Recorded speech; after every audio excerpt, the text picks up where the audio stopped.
The wind at the foot of the Red Mountains tasted of iron and old ashes.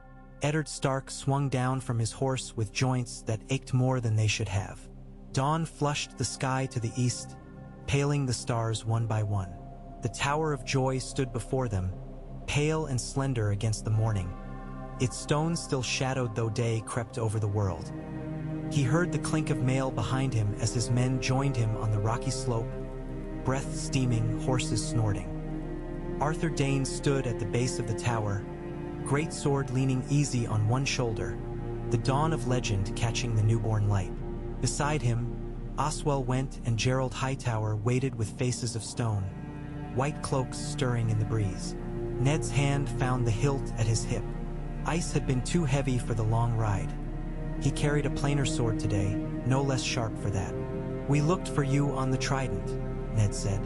His voice came out rough, worn by too many griefs in too few days. Ser Arthur's eyes were as clear and cold as the sky above them. "You should have looked to the south," he answered. "We were not there. Robert's victory, Rhaegar's body broken in the river, Elia and her children butchered in King's Landing. Loyalties snapped like bowstrings. All of that lay behind them. Ahead lay only this tower, and the memory of Lyanna's laughter echoing in Ned's skull with every heartbeat." "Why are you here?" Ned asked. He already knew. He did not want to know. "We swore a vow," said Gerald Hightower simply. Ned's men shifted restlessly, boots scraping on stone. Howland Reed was a shadow at his side, his green eyes unreadable beneath the edge of his reed-woven helm. "A vow to whom?" Ned demanded. Arthur Dayne did not blink. "To the rightful king, to the blood of the dragon, to the prince that was promised." Ned's throat tightened. "Rhaegar is dead.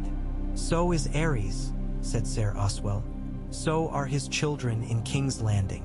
Yet dragon blood remains." "Lyanna is here," Ned thought, and the thought was a knife. "Lyanna is here, and these men stand before her with swords in their hands." "Stand aside," he said. Ser Arthur shifted Dawn, the blade singing softly as it left his shoulder. "We cannot." The fight was unavoidable. It was terrible and it was quick, though in memory it would stretch out over years, each heartbeat an age. Steel rang against steel, horses screamed. Men grunted and cried out and bled onto the hard red ground. Ned saw Ethan Glover fall with his throat open, Martin Castle crumple with Arthur's sword driven through his mail as though it were cloth. He saw Oswell Went drive his blade into Theo Wool's belly, only to gasp as Howland's spear took him under the arm. Ned fought like a man who had nothing left to lose. He was not ice. He was not legend.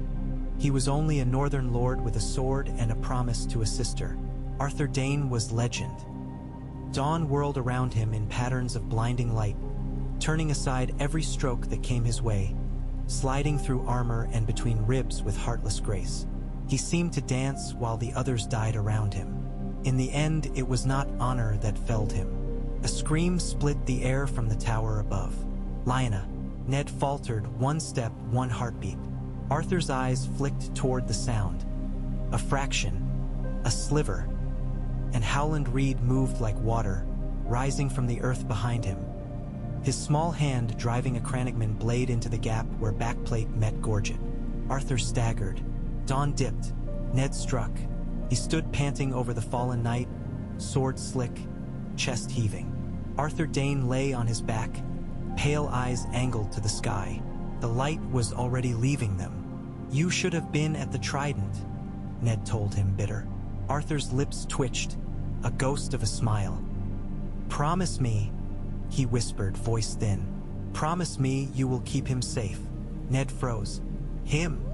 His blood seemed to seep out through the soles of his boots into the red stone. "The prince," Arthur breathed. "Rhaegar's son, Lyanna's son, the dragon song. It must not end." He coughed, a bubble of blood at his lips. "Promise me, Stark." The scream came again, raw and shuddering, from the tower above. "Lyanna." Ned looked up. The world narrowed to that sound. "I promise," he said hoarsely. Arthur Dayne closed his eyes, satisfied, and did not open them again. Ned ran. The stairs spiraled up and up, seeming never to end. His legs burned. He should not be this tired. He had ridden for days without rest. He had fought in too many battles. He had watched too many die. There was nothing left in him that did not ache. The door at the top was half open. The room beyond stank of blood and wet linen and some sweet, cloying herb that tried and failed to hide the other scents. Sunlight slanted through a narrow window, painting everything in pale gold. Lyanna lay in a bed of blood. For a heartbeat he saw her as a girl, wild and laughing, a flower crown sliding down over one eye as she urged her horse faster. Then the vision broke, and he saw how thin she was, how sweat slicked her brow, how her hair stuck in damp clumps to her cheeks. The sheets beneath her were soaked through. The air was thick and hot. "Ned," she whispered. Her voice was like dry leaves. He went to his knees beside the bed. "I'm here," he said. Came out a broken thing. "Lya, I'm here." Her hand fumbled for his. Her fingers felt weightless in his grasp. "He left," she murmured. "Rhaegar left. Said he'd come back. Said he'd sing to him. Never came back, Ned." "He can't come back," Ned said. He could not lie to her. "He's dead, Lya. Robert killed him at the Trident." Her eyes closed, then opened again, slower. "Then it's you," she said. "Only you. You have to. You know what Robert will do." He knew. Gods, he knew. He pictured Robert's face, purple with wine and old rage, shouting about Dr. Agenspawn as he had shouted after the sack. He pictured Elia's children, dashed against walls. Their lives ended before they properly began. "Promise me," Lyanna whispered. There was fear in her eyes and something harder. "Promise me by the old gods and the new. Promise me you'll keep him safe. Raise him. Hide him. Not even Caitlin. No one, Ned. No one can know. Promise me." He followed her gaze to the cradle in the shadow of the bed. It was a poor, makeshift thing, cobbled together from campaign packs and blankets and the flimsy wood the tower offered. Within, a child lay sleeping, his face scrunched in a frown as if the world already displeased him. A little tuft of dark hair clung to his head, damp with sweat. The sight broke something in Ned that he had thought already shattered beyond repair. "A boy?" he asked, though he could see that plainly. Lyanna's lips curved. "A son," she said. "His name is Aegon. Rhaegar named him," he said. "He said the dragon must have 3 heads, but this one is the song of ice and fire, Ned. Can't you feel it?" He did not know what he felt. All he saw was a child who would die screaming if Robert Baratheon learned his name. He took Lyanna's hand in both of his. "I promise," he said softly. "By the gods, I promise. I will keep him safe. No one will know." Her fingers tightened on his with surprising strength. "Promise me, Ned," she whispered again, as if she had not heard him the first time. "I promise," he repeated. She sighed, long and shuddering. Her hand went slack. When it was done, he sat there a long time, his head bowed over her cooling fingers. Wind sighed through the tiny window. Somewhere below, men moved among bodies, gathered swords, tended horses.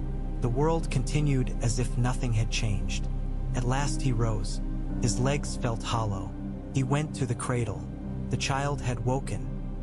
Slate-gray eyes blinked up at him, too large for the small face.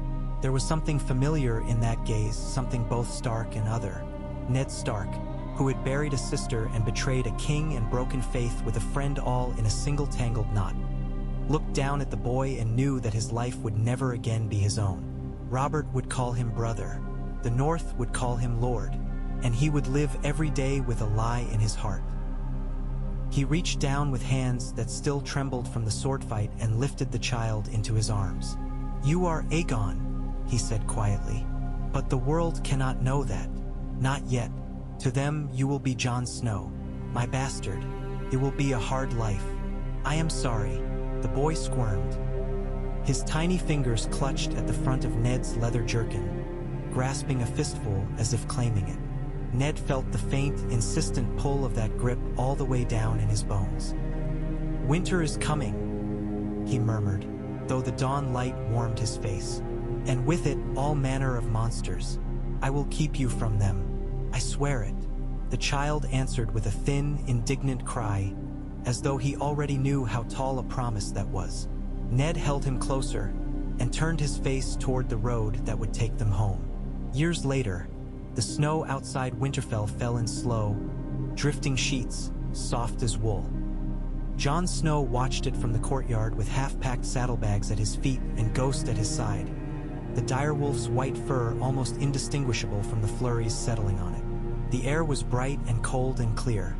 His breath plumed in front of him as he lifted his face to the sky. He loved Winterfell in the snow. The whole castle seemed to draw in on itself, hearths burning warmer, walls looming more solid, everything feeling closer and safer. The smell of wood smoke, the sound of distant laughter from the kitchens, the comforting clatter of steel on steel from the practice yard. It was all he had ever known. He was leaving it behind. "You're brooding again." Jon glanced over. Arya stood a few paces away, arms folded, dark hair tangling around her face in the wind. A fine dusting of snow crusted her hood. She wore her riding leathers and a sword at her hip, though she'd been forbidden to come to the King's Road. "I'm thinking," Jon said. "Same thing," Arya replied. "For you, anyway." She came to stand beside him, shoulder brushing his. "You don't have to go." He huffed something that wasn't quite a laugh. "I do." "You could stay," she insisted. "Father might." "Father is the one who arranged it," Jon cut in. The words still came easily. "Father. It always had. I'm lucky he did. The Night's Watch takes bastards.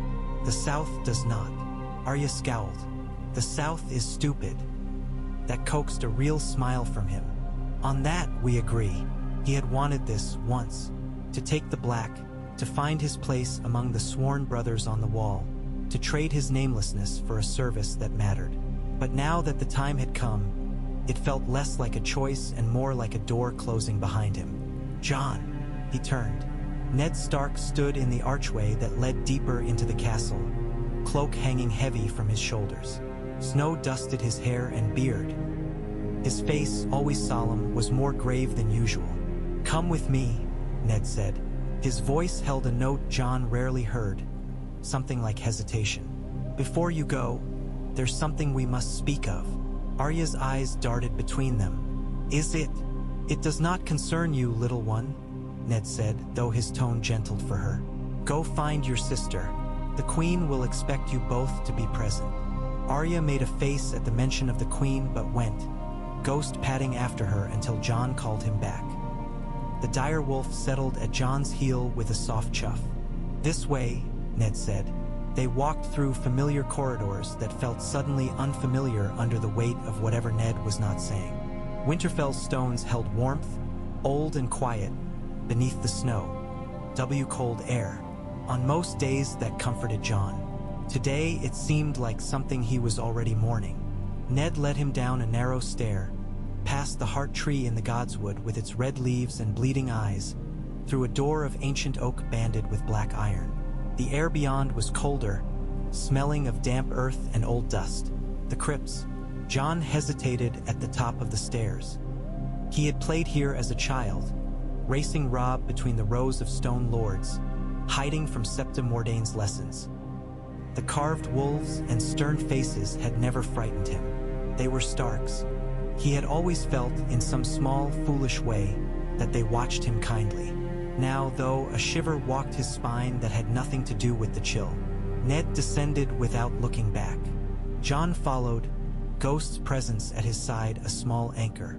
They passed the oldest kings first, their features softened by time. Torches flickered in iron brackets, their light throwing long shadows. Deeper in, the faces became more distinct. Jon recognized some now.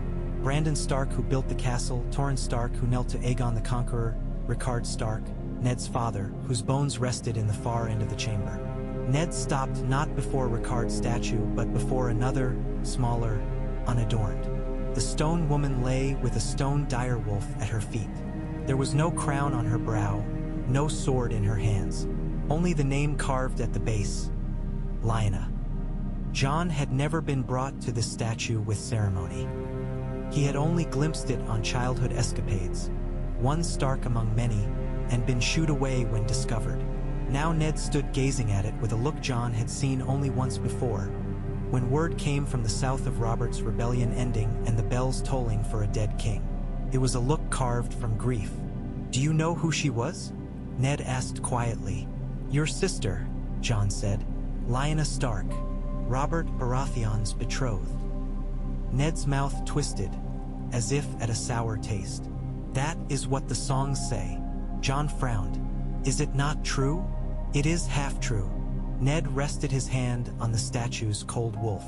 "Lyanna was promised to Robert, and she did love him once, as much as a girl can love a man she barely knows. But the songs leave out everything that came after." Jon shifted his weight. The air felt thick, difficult to breathe. "My lord, why have you brought me here?" Ned looked at him then, and in his eyes Jon saw something raw and unguarded that unnerved him more than any anger might have. "Because you ride for the wall soon. Because once you swear those vows, your life will no longer wholly be your own. And I have delayed this too long." "Delayed what?" Jon asked. Ned took a slow breath.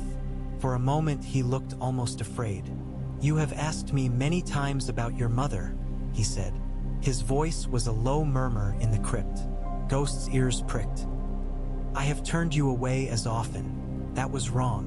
Whatever I swore, whatever I feared. You deserve the truth, Jon." Jon's heart thudded faster. Heat rushed to his face, though the air was cold enough to nip at his fingers. "The truth." The words came out hoarse. "You mean to tell me?" "I mean to tell you everything," Ned said. He gave a bitter ghost of a smile. "Or as much of everything as one man can hold." He nodded toward Lyanna's stone face. "It begins here, with her, and with another." "A Targaryen," Jon said suddenly. The thought came unbidden, but once it surfaced it seemed obvious.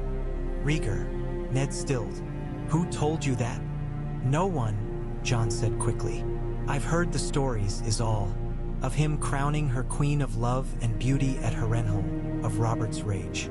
And the way you look when anyone speaks of it. I wondered." He shook his head abruptly. "It doesn't matter. I am only a Snow," Ned finished softly. "A bastard." He let out a long breath. "That is what I have let you believe. Another wrong." He stepped closer, so close Jon could see the tiny lines at the corners of his eyes, the gray threads in his dark hair. "You are not my son," he said, each word as careful as if it cost him blood. "I have never fathered a bastard. I told that lie to protect you. I have carried it all these years." Jon's chest constricted. The world seemed to tilt under his feet. He had told himself, for as long as he could remember, that someday Ned might claim him, name him with holdfast and a true-born surname and a place that was his. It had been a foolish hope, but he'd nurtured it like a coal in the cold. Now that tiny warmth guttered. "If I'm not your son," he forced the words out past an unsteady throat. "Then whose am I?" Ned closed his eyes for a heartbeat, then opened them. "Lyanna's," he said, "and Rhaegar Targaryen's." Silence filled the crypt so heavy it was almost a sound. Jon stared at him. The words did not make sense at first. They were syllables without meaning. "That is not. You cannot." He laughed, a short, stunned bark. "My lord, that cannot be. Rhaegar, he was a prince. Lyanna was 16, Ned said. Stubborn and fierce and foolish. 15 when he first laid a crown of winter roses on her head, and every eye in the realm watched it happen. He began to speak. The story spilled from him in pieces, each one sharp. Harrenhal and its tourney, Rhaegar in shining black armor, Lyanna's wildness, the ride south, whispers of kidnapping or elopement depending on who told it, Robert's wrath, Brandon's rash ride to King's Landing and Aerys' fire, Ricard's death, war. Jon listened, numb and burning all at once. He remembered old Nan's tales of the last dragon prince, the melancholy harpist who loved to read. He remembered drunken soldiers in the yard spitting the name Rhaegar like a curse. He remembered too many words about whores and camp followers whenever anyone bothered to mention his unknown mother. None of them had been this. None had been a Stark of Winterfell and the king's slain heir. When the war ended and King's Landing fell, Ned said, his voice steady by will alone, I rode south with 6 companions. We found your mother at a tower in Dorne, guarded by 3 of the king's white knights. We fought. We won. His gaze flicked to Lyanna's statue. But I was too late. Jon's throat hurt. She died. She died bleeding with you in her arms. Ned's jaw clenched. She made me swear, by every god I knew, that I would keep you safe, that Robert would never know whose blood ran in your veins. He hates Targaryens, Jon. He would have killed you as surely as he killed Rhaegar. So you brought me here, Jon said slowly, as your bastard, as my shame. Ned's mouth twisted. To the world, at least. Cat. He looked away. I heard her with the lie. That is on my soul. But to keep you hidden, someone had to believe it, and she believed it more fiercely than most. Jon felt as though he stood outside his own skin. Ghost pressed against his leg, sensing his turmoil, a low rumble in the direwolf's chest. So I am. He swallowed. I am not a Snow. You are many things, Ned said. Bastard in the eyes of law and world. Stark by blood, through your mother, and through your father. He let the sentence trail off, but the meaning hung there, bright and terrible. Targaryen, Jon whispered. The word tasted strange on his tongue. Targaryens were history and rumor, dragon lords from another age. Their skulls hung in the Red Keep or had. Their line was broken, their castles given to new kings. They were not boys who had grown up fighting with wooden swords in a northern yard, who knew the feel of snow in their hair and direwolf pups gnawing their fingers. Ned. He began, then stopped, corrected. My Lord Stark. Why tell me now? Ned's eyes softened at the slip. Because you are a man grown or near enough. Because I have sworn to ride south with the king and do not know if I will return. Because you mean to take the black, and to make such a choice without knowing who you are. He shook his head. I would not have that on me. Jon stared at Lyanna's stone face. He saw his own eyes in it, a little, the tilt of the brows. He'd never noticed before. Does Robb know? He asked. No. Ned's answer was immediate. Nor Sansa, nor Arya, nor any of them. He hesitated. Maester Luwin guessed, I think. He put old stories together with newer ones, but he never spoke of it. And there is one other at the wall. The Maester there is my great-uncle. His name in the Watch is Aemon. His name before that was Targaryen. Jon's head snapped up. He's a dragon? He was. Ned's mouth curved briefly. Now he is a brother of the Night's Watch. He chose that life and set aside what came before. Perhaps he can counsel you better than I on what it is to be of that blood and deny it.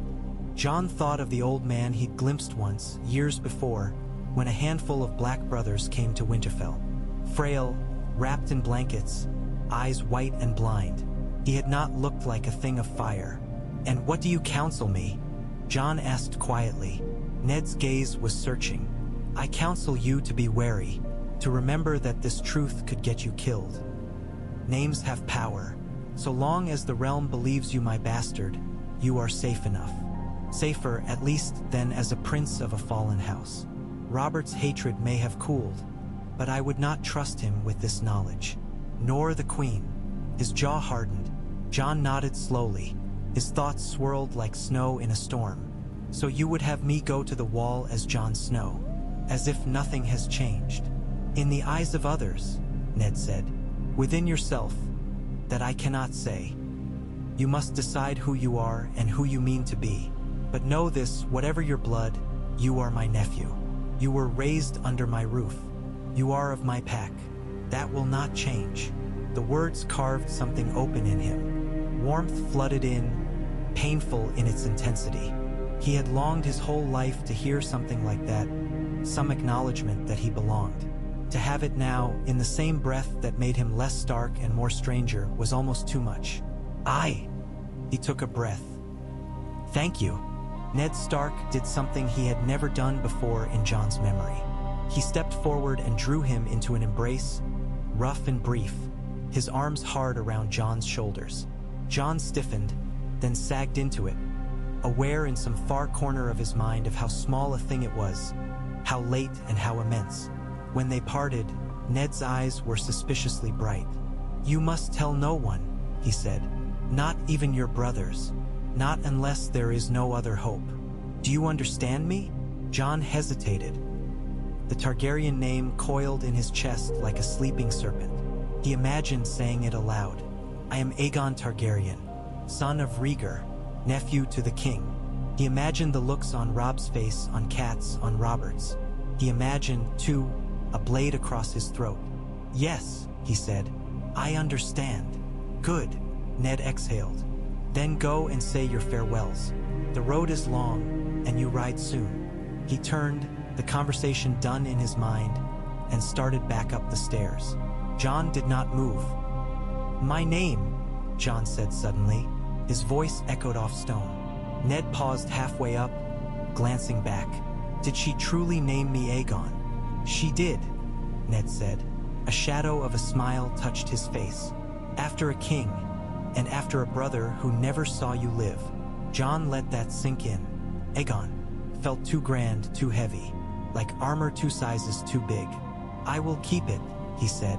Ned's brows rose slightly. "In here," Jon tapped his chest. "I will be Jon Snow to the world, but I will not forget who I am." Ned nodded once. "See that you do not," he said. There was something like pride in his voice, something like fear. When he had gone, Jon stood alone with the dead. "Go." St brushed against his hand, whining softly. Jon sank to sit on the cold stone before Lyanna's statue. "My mother," he said aloud, testing the words. They tasted strange. "I don't know if you can hear me. Old Nan says the dead listen down here. She also says the dead get up and walk. Sometimes, and I hope she's wrong about that, at least." His breath misted. The torchlight made the carved wolf's eyes seem to glimmer. "I don't know what to do," he admitted. "I'm supposed to go to the wall. To serve. To be nothing and no one. That was hard enough when I was only a Snow. Now he tells me I'm..." He let out a shaky laugh. "A prince. Or was. Targaryen. The son of the man Robert killed. Does that mean I should care about thrones? About crowns? I've never even worn a decent ring." The crypt did not answer. He thought of the wall, that great sheet of ice he'd glimpsed once in the distance on a hunting trip north. He thought of old Nan's tales of things that moved in the cold woods, of blue eyes in the dark. "I don't know if any of that matters," he said at last. "I only know there's a wall, and something out there that nobody believes in anymore. Someone has to stand there. If I can do that, if I can keep the realm safe." His fingers curled. "Is it so wrong to do that as Jon Snow?" Silence. Ghost leaned his head into Jon's shoulder with surprising weight. Jon scratched behind his ear, seeking comfort, giving it.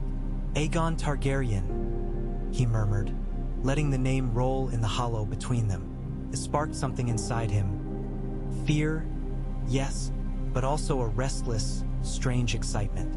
"I don't know you, but you're me, supposedly, and I won't let you die in a tower before you even start. If that means being Jon Snow on the wall for a while, then so be it. We can wait." The promise settled over him with an odd rightness, heavier than his cloak, lighter than any imagined crown. He rose, the decision, such as it was, made. Above him, life went on. Brothers, sisters, horses, feasts, quarrels. The world of Starks and Snows. He would leave it, but he would carry it with him. Jon Snow climbed out of the crypts, into the pale winter light, with the dragon's name coiled tight around his heart like a sleeping flame. The wall was everything the stories promised and more. A vast, shimmering cliff of ice that filled the horizon, its face catching the weak northern sun and throwing it back in cold, blinding splendor. The wind that shrieked down off it cut through wool and leather and into bone. Jon stood in the courtyard of Castle Black, neck craned, awed despite the ache in his fingers. Ghost ranged just beyond, paws silent in the churned snow, red eyes bright and curious. "You'll catch your death staring like that," a voice muttered behind him. "Move your arse, Snow. Ser Alliser likes to see recruits sweat." Jon turned to see a man in black with a round face and wary eyes hurrying toward him. Samwell Tarly, the craven son of a southern lord, had become his friend in the hard weeks since their arrival. Jon liked his quiet intelligence and self-deprecating humor. Sam, in turn, seemed bewildered by the fact that anyone might treat him with anything other than disdain. "Better to die staring at this than of Alliser's spit," Jon said, though he made himself move. The yard was filled with the clack of practice swords and the jeers of men who'd seen too much to be impressed by boys from the south. The air stank of sweat and old straw. As he walked, Jon's gaze slid to the old man watching from a chair near the armory door. Maester Aemon sat hunched under heavy furs despite the relative mildness of the day, his face a map of wrinkles. His eyes, clouded and milky, stared at nothing. A Targaryen, Ned had said. The last of them Jon had thought at the time. He knew better now. The knowledge sat in him like a burning coal. "I'd rather not die at all," Sam puffed as he trotted to keep up. "Not if I can help it." "You won't," Jon said. "Not if I have anything to say." He offered a brief grin. Sam managed a weak smile in return. Ser Alliser Thorne was in fine sour form that day, barking insults and orders in equal measure. Jon took his place among the other recruits, wooden sword in hand, and let the familiar rhythm of footwork and parry, of strike and block, steady him. He was good, better than most. Years of sparring with Robb and the Winterfell men-at-arms had honed him. He moved with an ease and speed that made the others look clumsy. Thorne hated him all the more for it. "Look at Lord Snow," Alliser sneered as Jon turned aside another clumsy lunge. "Right graceful he is. Must be nice to have had a maester feed you and a master-at-arms wipe your nose," while these others scrabbled in pig pens. The recruits laughed uncertainly, eager to echo their master. Jon felt heat rise in his chest. Old anger here, old shame. He's right, a part of him thought. You had everything. Even your bastard's life was soft compared to theirs. Another part whispered, he has no notion how little he knows. The dragon name stirred. "Enough," Jon said when Alliser pushed Sam into the ring, knowing he could barely lift a practice blade. Sam's eyes had gone wide, his hands trembling. "He can't fight. You know he can't." "Then he'd best learn," Alliser snapped. "The dead men out there won't spare him because he's soft. Or will Lord Snow fight all his battles for him?" "I might," Jon said. His jaw was tight. "If I must." Alliser's eyes narrowed. Bold words from a bastard. "Or do you fancy yourself some manner of lord?" Jon's grip tightened on the practice sword. He imagined himself shouting the truth. "I'm more than a lord. I am the son of the Dragon Prince. You would bow if you knew my name." The fantasy was hot and sharp and dangerously pleasant. Instead, he lifted his chin and said, "I'm a brother of the knights." "Watch. Same as you." A few of the recruits snorted. Alliser's mouth curled. "You're no brother of mine, Snow. And if you keep that tongue, the only thing you'll be is a corpse." Jon said nothing. Words could be armor he'd learned, but they could also be blades turned back on him. When the session ended and Alliser stalked off, muttering about useless boys, Jon lingered in the yard.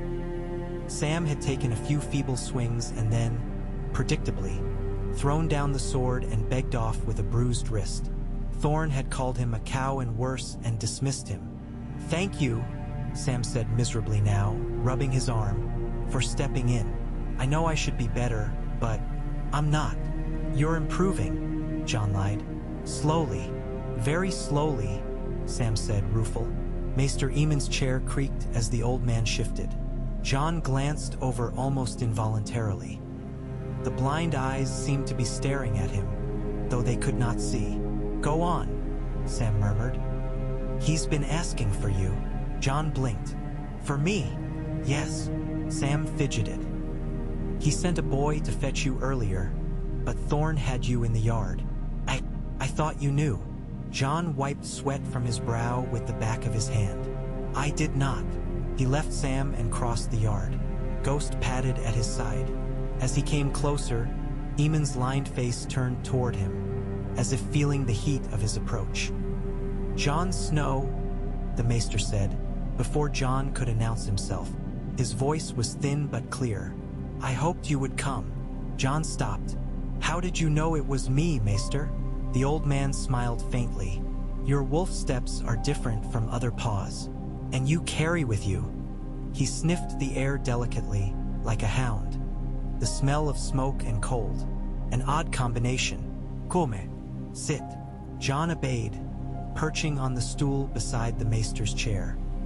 Up close, Eamon looked even more fragile, his hands a webwork of bones beneath parchment skin.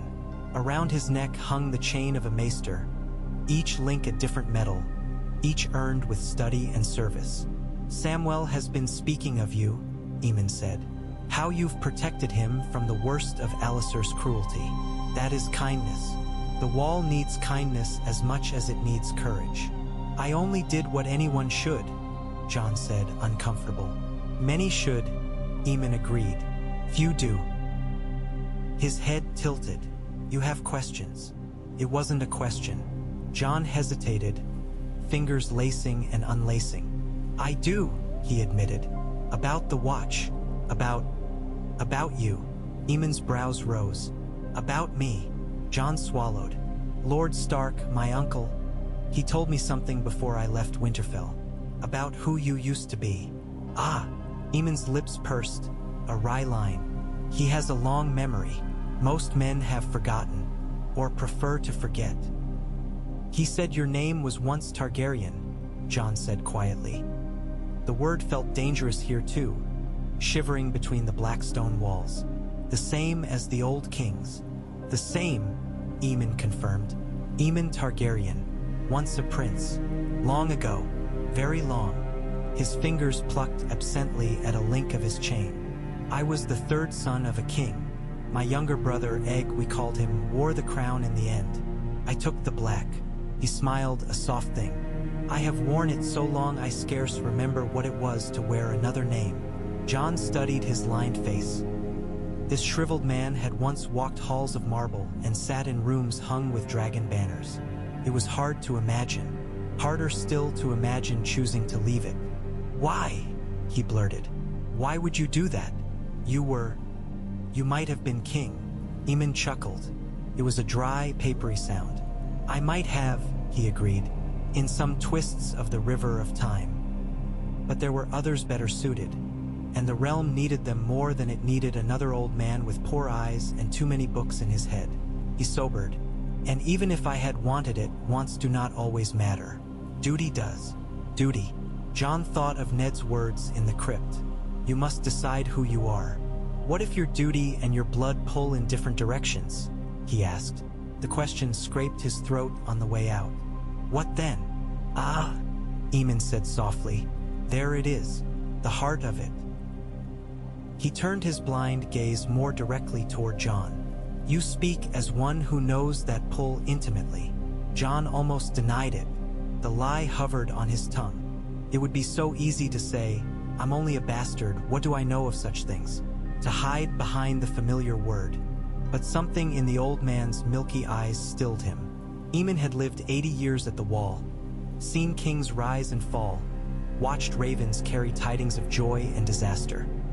He had been born into the very house that haunted Jon's dreams now. If not him, then who? "You knew my father," Jon said abruptly. He did not mean Ned. Eamon's fingers curled on his armrest. "I did," he said, voice careful. "Rhaegar was my brother's grandson. He wrote to me sometimes when he was young. He loved to read. He asked about prophecy, about dragons, about the prince that was foretold. I told him all I could." A flicker of something like pain crossed his face. Too much, perhaps. Or too little. I could never decide which. Jon's heart thudded. His mouth had gone dry. Did you ever meet his children? He asked. The ones in King's Landing. No, Eamon said. I have not set foot beyond this wall for most of my life. I only knew of them from ravens. A son and a daughter. His voice softened. I wept when I heard what befell them. Jon swallowed bile. There was another, he said. A son born after. In Dorne. Eamon's brows drew together. After? He shook his head slightly. I heard no word of such a child. Lord Stark found him. Jon's tongue thickened. The words felt like stepping off a cliff. Found him with his mother, Lyanna Stark. Eamon went very still. The wind whistled faintly through a crack somewhere above. Ah, he said at last, so quietly Jon almost didn't hear. So that was the true song beneath Robert's roar. He brought the boy home, Jon went on doggedly, to Winterfell, hidden, called him a bastard, called him Snow. But he is. He forced himself to finish it. He is Rhaegar's son. Silence again. Ghost's paws shifted restlessly on the stones, claws clicking. And you know this, Eamon said slowly. Because he told you. Because he told me, Jon confirmed. His chest felt too tight. Because that boy is me. He had braced for many reactions. Denial, anger, fear. The old man might have shrank from him as from a flame. He might have reached for a raven, to write the truth in urgent ink. Instead, Eamon exhaled a shuddering breath that sounded almost like relief. I wondered, he murmured, when Lord Stark sent you, when I heard your age, the timing, when I heard your name. Jon, Jon said. Not Aegon. Aegon, Eamon corrected gently. That would be your true name if what you say is true. And I do not think you would lie about this. Not here. Not to me. Jon almost laughed. I'm not sure I even believe it myself. You must. Eamon's hand, tremulous but firm, reached and found Jon's wrist. His grip was surprisingly strong. Truth unacknowledged is still truth. It will shape you whether you look at it or not. I want to be a brother of the Night's Watch, Jon said, the words coming fast. I want to serve, to be worth something. Does that matter now? Or do I have to care about thrones and crowns and all that? I don't even know what that would look like. I've never sat a high seat without someone else there. Eamon's blind eyes' milky gaze seemed to look right through him. Do you want a crown? He asked. No, Jon said, without hesitation. The certainty surprised him, but it was there, solid. I want my family safe. I want the North safe. I want to stand where the danger is and not run. If that means a crown, He hesitated. I don't know. Eamon smiled faintly. Least dangerous, and perhaps least honest, answer there is. His hand squeezed Jon's wrist. Listen to me, Aegon, Jon, whatever name you choose. I was given a choice once upon a time between duty to family and duty to realm. I chose the realm. I came here to the end of the world. I watched while my kin played at war and lost their heads. He paused, a shadow passing across his face. I asked myself as they died whether I had chosen rightly. And had you? Jon asked. I still do not know. Eamon released his arm. Perhaps there is no right answer, only the one you can live with. But hear this, whatever your blood, your first duty is to the living, to those who cannot defend themselves. Thrones and banners are symbols, crude ones, often. What matters is what they protect. Jon thought of Arya, all sharp elbows and dirt-smudged cheeks, eager to swing a sword too heavy for her, of Bran climbing where he shouldn't, of Sansa dreaming of courts and summer songs, of Robb grinning in the yard, wooden sword up, calling Jon slow when he beat him, of Ned, 10 feet tall in memory, eyes heavy with secrets. Then my duty is to them, he said, to the north, to this realm, whether as Jon Snow or, he swallowed, or as someone else. I don't know if I can be who they might need. I don't know how.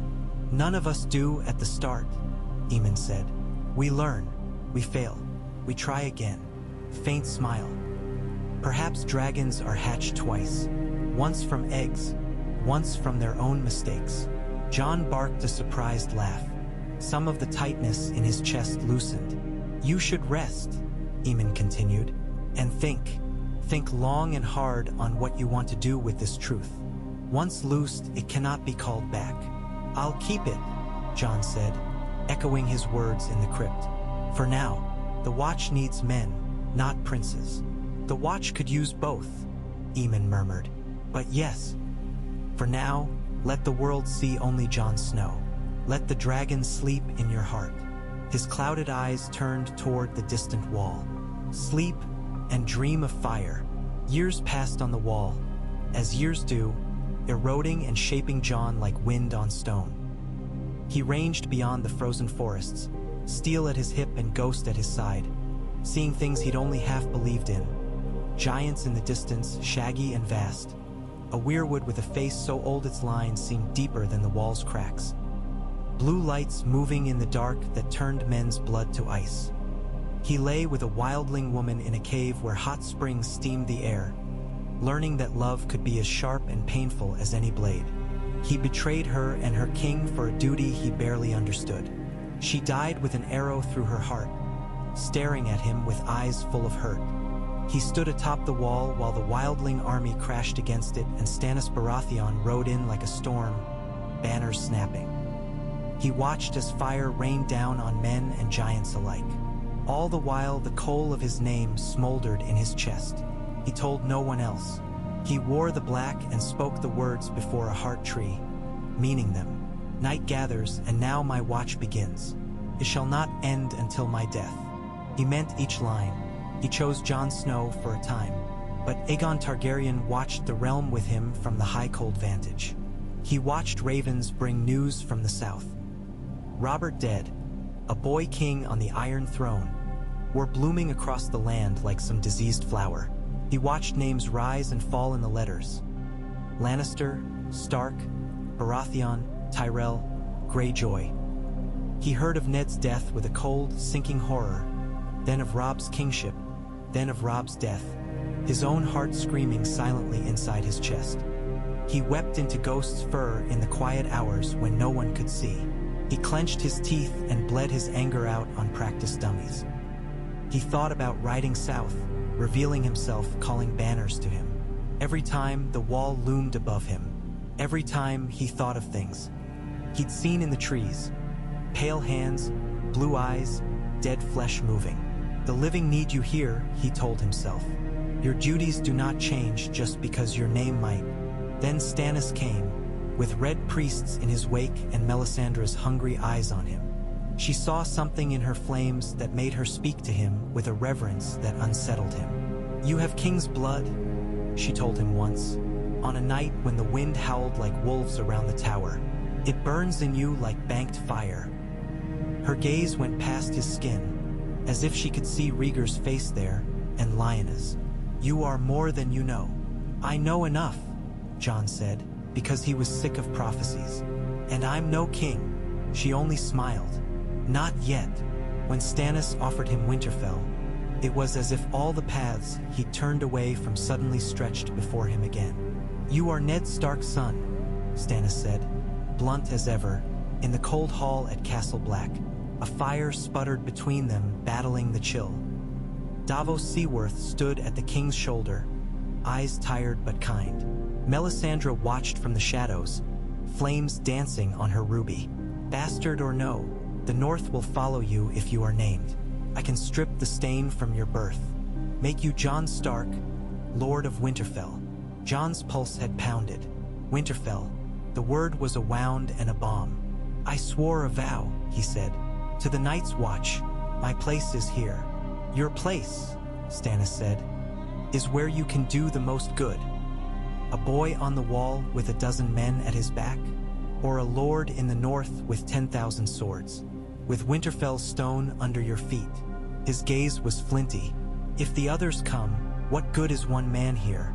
Better a man in the north who can rally a land. Davos's eyes met Jon's.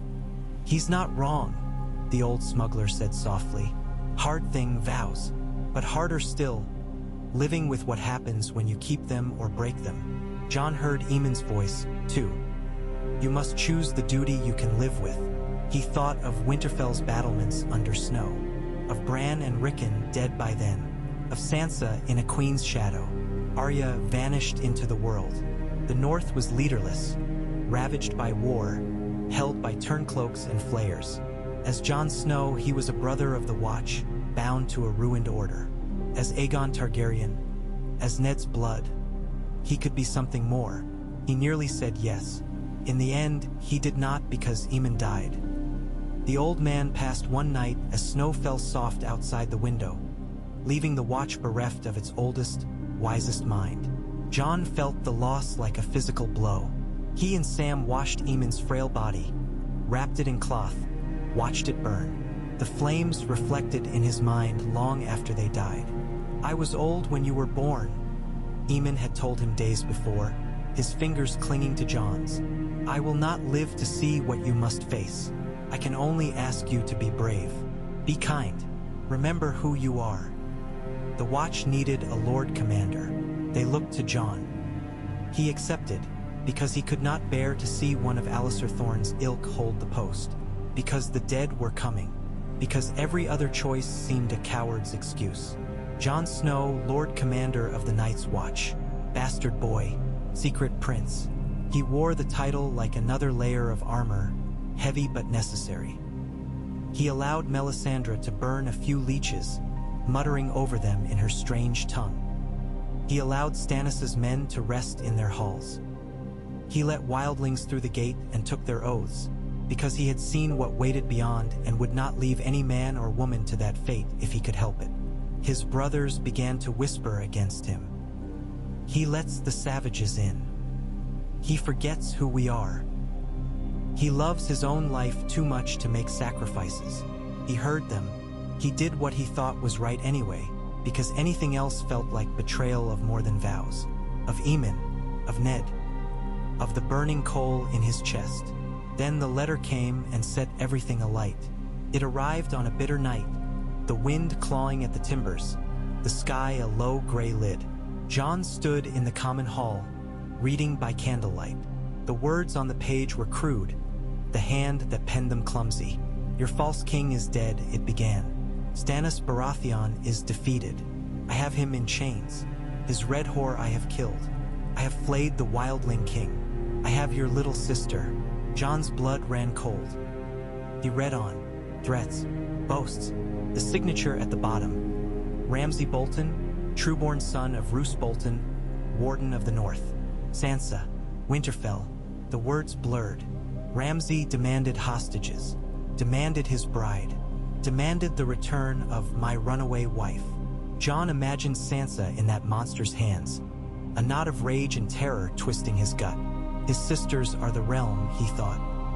His duty to the living wore their faces as much as any nameless small folk. He slammed his fist down on the table. The candle jumped, wax splattering. "We march," he said aloud. His voice sounded distant to his own ears. "We march on Winterfell." The hall fell silent. The officers he'd summoned, Bowen Marsh, Othel Yarwick, Ed, stared at him. So did Tormund Giantsbane, leaning in the doorway, a mountain of red hair and muscle. "With what men?" Bowen asked. His face was pinched, his eyes tight. "We're barely enough to hold the wall." "With the free folk," Jon said. "With any brother who'll ride with me." "You cannot." Bowen's voice grew stiff. "We are the Watch. We hold the wall. We do not ride south to settle lords' quarrels." "This is no quarrel," Jon snarled. "Ramsay Bolton is a lord, named by the king in the south. A butcher, a flayer." Jon leaned forward. "And he holds Winterfell. He holds my sister." "Your sister," Bowen repeated. There was something too sharp in his tone. "Your family, your concerns. You'd do the same if it were your kin," Jon said. "Our vows," Bowen began. "Say nothing about a band. Wanting our own." Jon cut in. "We are the shield that guards the realms of men, Bowen. The north is that realm. If the Boltons hold it, what will be left to guard? Who will we be protecting? Marsh's mouth tightened. The wall must not be weakened. It will be strengthened by the men we can win from the Boltons' enemies, Jon said. There are northern lords who remember the Starks, who hate flayed skins on their walls. If we free them, they'll ride north when the time comes. We'd be fools not to see that. His words hung in the air. He saw doubt flicker in a few eyes, hope in others. This is madness, someone muttered. Maybe, Jon said. His heartbeat was a drum in his ears. But I've seen what comes out of the cold. Men like Ramsay and Roose are not the only monsters we face, but they are the ones we can do something about now. Tormund grunted approval. I'll fight Sour Lords in their warm halls, he said. Better than freezing my balls off up here waiting for bones to walk. Jon almost smiled. Almost. We go at first light, he declared. I'll ask for volunteers among the brothers. I won't command any man to break his vows without him choosing it. He lifted his chin. As for me, my watch is ended. A ripple ran through the room. Shock, outrage, uncertainty. You can't, Bowen whispered. You swore. Until my death, Jon said. The words tasted of iron. I've died and come back a dozen times on that wall. Every battle, every night beyond. I won't die again waiting for Boltons to flay my sisters. He meant it as a metaphor. The gods, as ever, had their own sense of humor. He felt the first stab in his side as he stepped into the yard after the meeting, the cold air biting his cheeks. Jon gasped, looking down. A knife handle jutted from his ribs, his cloak already darkening around it. For the watch, muttered a voice behind him. He turned, shock making everything slow. Bowen Marsh's face swam in his vision, pale and set. Another knife punched into his belly. For the watch, someone else mumbled, and another blade slid into him, then another. Ghost howled, a wild, furious sound. Shapes blurred around Jon, black cloaks flapping. He tried to speak, but blood filled his mouth, hot and coppery. The world tilted. He fell into the snow. It rose up to meet him, cold and soft. The sky above was a swirl of gray. So this is it, he thought distantly. My death, the one that counts. He thought of the crypts, of Lyanna's stone face, of Ned's arms around him, of Aemon's blind eyes. He thought absurdly of his name. I am Jon Snow, he thought. I am Aegon Targaryen. I am... Darkness took him before he could finish the sentence. He woke with fire in his lungs. The first inhale was a desperate, tearing thing. Air raked down his throat like claws. His back arched, his hands flailed. He clawed at the nothing beside him, fingers closing on fur. Easy, a voice said. It was Davos's. Easy, lad. Breathe. Light seared his eyes. He squinted against it. Shapes loomed. Davos's worried face, Melisandre's pale, intent one. Her red hair unbound. Ghost, eyes wild, pressed against the bed. The chamber was small, stone walls close, a single candle sputtering. Aye, Jon croaked. His voice was a rusted hinge. Every inch of him hurt. Davos swallowed. Relief and something like dread warred on his features. They killed you, he said. His words were blunt as a hammer. Your own men. Bowen Marsh, Yarwick, a few others. We found you in the yard. Brought you here. She. He glanced at Melisandre. She brought you back. Melisandre's gaze blazed, brighter than the candle. He answered, she murmured. The Lord of Light answered. I saw you in the flames, Jon Snow. Saw you standing in the midst of snow and ash, a dragon's shadow over you. Her lips curved. You are what I saw. I'm... Jon swallowed again. His brain felt sluggish, his body foreign. I'm cold. Davos grabbed a blanket, draped it over him. Jon's skin prickled, numb and burning all at once. He died, he thought. He remembered the knives, the taste of his own blood, the snow, the way the world had narrowed and then gone. He died, and now he lived again. His vow echoed in his head. Night gathers. It shall not end until my death. It ended, he whispered. My watch. It ended. Davos frowned. What? My vows. Jon sucked in another ragged breath. They died with me. Melisandre tilted her head. Perhaps, she said.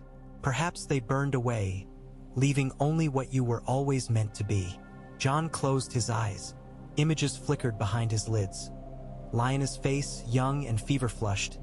Ned's grave eyes. Aemon's hand on his wrist. Rhaegar's black armor as Jon had imagined it, glinting in the tails. He heard, as if from far away, Lyanna whispering, "Promise me, Ned." "Bring me my clothes," he said suddenly. His voice steadied with each word. "Call a council, the officers, the wildling chiefs, any northern lords who still walk these halls. And find Sansa. Tell her I'm awake." Davos's brows shot up. "Are you sure you're fit to?" "I'm breathing," Jon said. His fingers curled in the blankets. "That will have to be enough." Melisandre's lips curved. "The king wakes," she murmured. "The snow falls on Dragonfire." Jon ignored her. The word king sat uneasily on his skin. But he could not pretend he hadn't heard it. Not anymore. When he dressed, his hands shook, but he forced them steady. The familiar weight of his sword at his hip grounded him. Ghost watched him every moment, pressed so close Jon nearly tripped on him. The council gathered in the hall at his command, word of his resurrected state traveling fast. They eyed him with wariness, with awe, with fear. Some looked away quickly, as if seeing a ghost offended their gods. Others stared openly. Sansa was there, pale and thin, but stronger than when she'd first come to the wall, eyes sharpened by what she'd suffered in the south and at Winterfell. She'd fled Ramsay with Theon's aid, half frozen and half dead, but she stood tall now, shoulders squared. Tormund sat with the wildling chiefs, a bear of a man. Davos, Melisandre, Ed, a handful of brothers who still stood with Jon. Bowen Marsh was conspicuously absent. Someone had found him with his wrists slit in the ice cellar hours after Jon fell. Coward, Jon thought, and let the word go. There would be no satisfaction in hating a dead man. He stood at the head of the table, feeling every eye. "I was murdered," he said, no sense softening it. "Knives in the dark. Men I thought my brothers." A murmur ran through the room. He let it crest and fall. "They did it because I made choices they hated. Because I let the wildlings through. Because I meant to march on Winterfell. They did it because they feared you," Tormund rumbled. "Little men fear anything they don't understand." "Maybe," Jon said. He scanned the faces. "But it doesn't matter now. They killed me, yet here I stand. I do not know why or by whose hand. The Lord of Light, if you like." He nodded briefly at Melisandre. "Or the old gods. Or blind chance. What I do know is this. My vows said my watch would end at my death. It did. I did my duty to the best of my ability. I gave my life. Now it is mine again. Where are you going with this, Jon?" Sansa asked. Her voice was calm, but he heard the tension in it. She had always heard the currents under his words. He met her gaze. "I'm not Lord Commander anymore. Cannot be. I died for that post. Someone else will take it. Ed, or another." He looked at Ed, who looked alarmed. "As for me, my duty hasn't ended. It's changed." "To what?" Davos asked quietly. Jon drew a breath. The words felt like drawing steel. "To the north," he said. "To our people. To Winterfell." His gaze lingered on Sansa. "Ramsay Bolton holds it. He holds a claim to Warden of the North. He feeds men to his dogs and flays captives for sport. He will not stop. Not until every Stark is dead and every northern house bows to him." "They won't," Sansa said. "Not all. Not forever. They will if they see no hope," Jon said. "We can give them that.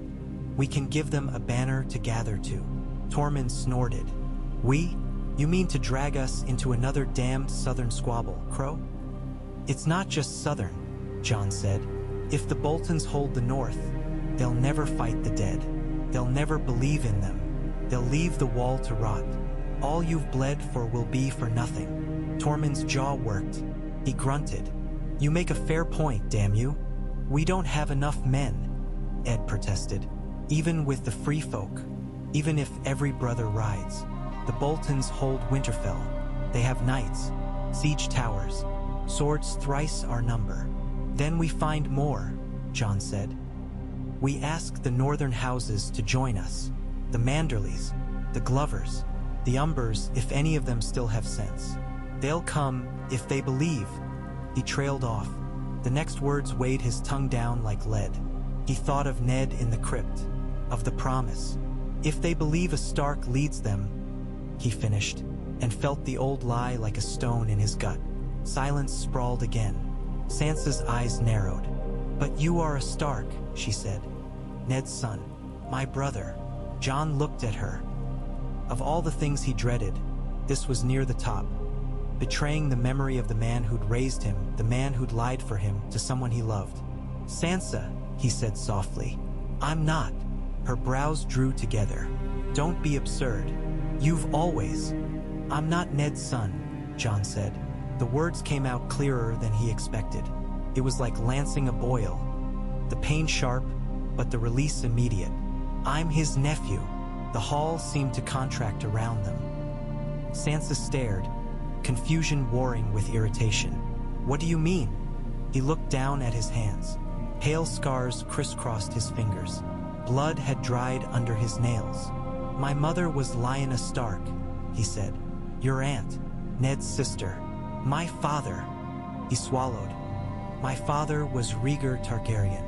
The name dropped into the silence like a stone into a still pond. For a long heartbeat, no one moved. Then a dozen conversations erupted at once, whispers and curses and half-formed questions. A Targaryen, someone hissed. Dragon spawn. He's jesting. Is this true? Davos asked, his voice cutting through the murmur. He sounded less outraged than simply stunned. Jon, is this some trick? No trick, Jon said. Ned told me before he rode south with Robert. In the crypts before Lyanna's statue. He'd kept the secret since the war. He feared what Robert would do if he knew a Targaryen heir lived. He glanced at Melisandre. He feared dragons less than he feared his friend's hatred. Sansa had gone very still. Her skin looked almost translucent, blue veins faint under the surface. And you didn't tell us, she said. There was no heat in it, only a hollow kind of hurt. All these years. I swore to him, Jon said helplessly. I was a child. He made me promise. I didn't. He spread his hands. I didn't know how to break that, and I didn't want to be anything other than who I was at Winterfell. A bastard. Your brother. You still are, she said, like an accusation and a plea both. I'm your kin, Jon said. That hasn't changed. But the name, the blood, they matter. To others, if not to us. To the north. A Targaryen, Tormund said, eyeing him with frank curiosity. Can't see it. You don't smell of smoke. Melisandre's eyes burned. I see it, she murmured. In the flames. In his face. Davos blew out a breath. 7 hells, he muttered. Why not? I followed a king who wasn't one, and a boy who ought to have been. May as well add a dead man turned dragon to the list. This changes nothing, Ed protested weakly. He's Jon. It changes a great deal, said a new voice. All heads turned. It was Wyman Manderley, Lord of White Harbor, one of the few great northern lords who had sent men to the wall in these lean years. His bulk was wrapped in furs, his face ruddy from cold and wine. He'd come to the wall with supplies and news only days before, grumbling all the while of Lannisters and Lions.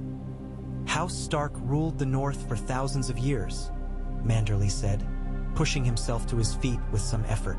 We bent the knee to dragons once when Aegon came with fire. We bent because we saw we could not win. Now I hear there's dragon blood here, Targaryen and Stark together. His eyes narrowed shrewdly. That is a banner a man might ride behind. You'd follow a Targaryen? Davos asked, surprised. I'd follow a Stark, Manderly said. And if this boy is what he says he is, he's both. Ice and fire. He eyed Jon's black coat. We called Robb king. We can call another, if he proves worthy. Sansa drew herself up.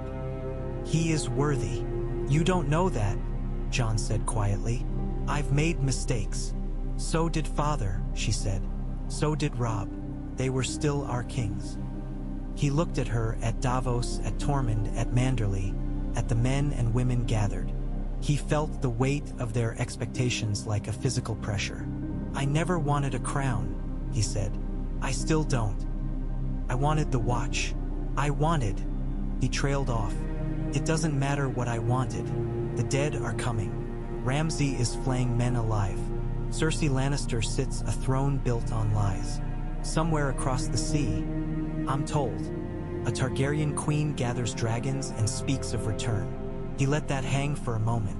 Some crossed themselves. Others muttered. Dragons had been gone so long they were myth. To speak of them as real again felt like tempting a storm. Someone has to stand between all that and the people who'll be ground under it, Jon said softly.